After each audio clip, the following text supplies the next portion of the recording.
Clôture dans le vert ce soir pour le CAC 40. L'indice parisien gagne 2,08% à 5 902 points. Le vote du plan de relance de 1 900 milliards de dollars par le Sénat aux États-Unis alimente les espoirs d'une reprise économique de part et d'autre de l'Atlantique. Les sénateurs ont cependant ajouté plusieurs amendements au projet, ce qui oblige le plan de relance à repasser à présent devant la Chambre des représentants. En cause, le montant des aides aux chômeurs que les républicains notamment aimeraient voir passer de 400 à 300 dollars par semaine. La Chambre des représentants devrait donc se pencher à nouveau sur le texte cette semaine avec pour objectif de faire aboutir les négociations avant le 14 mars où prendront fin les aides actuelles.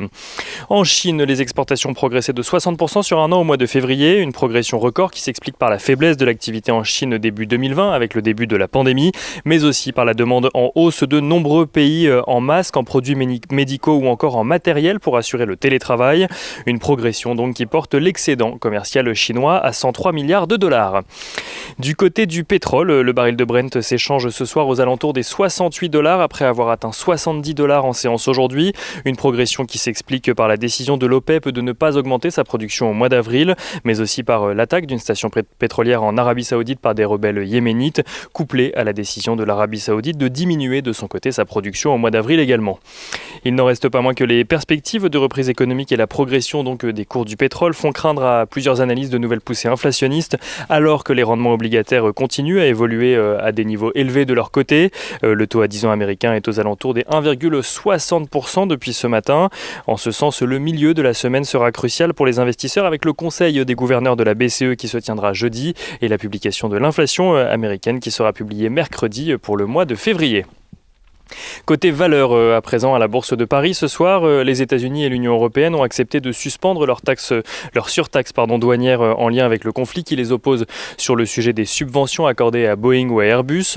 Cette suspension de 4 mois portera sur 7,5 milliards de dollars de produits exportés de l'Union européenne vers les États-Unis, comprenant notamment des produits alimentaires et des spiritueux.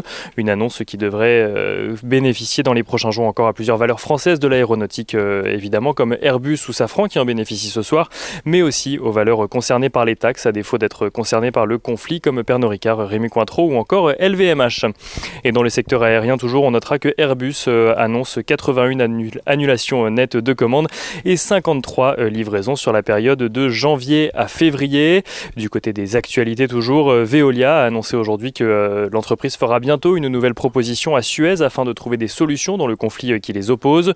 Suez qui a réitéré de son côté sa proposition de négocier.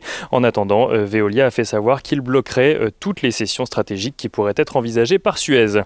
À la clôture ce soir, on notera que les plus fortes hausses sont signées Unibail Rodamco Westfield qui gagne environ 8%, Stellantis qui gagne environ 6%, mais également Safran et Airbus qui gagnent toutes deux environ 5%, tandis que les plus fortes baisses sont signées Total, moins 0,13%, Téléperformance, moins 0,13%, Pernod Ricard, moins 0,8% ou encore Dassault, moins 0,6%.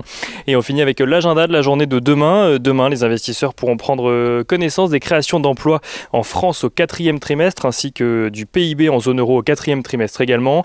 Côté entreprise, Devoteam, McPhy Energy ou encore Elis publieront leurs résultats annuels. En Allemagne, Continental ou Deutsche Post publieront également leurs résultats.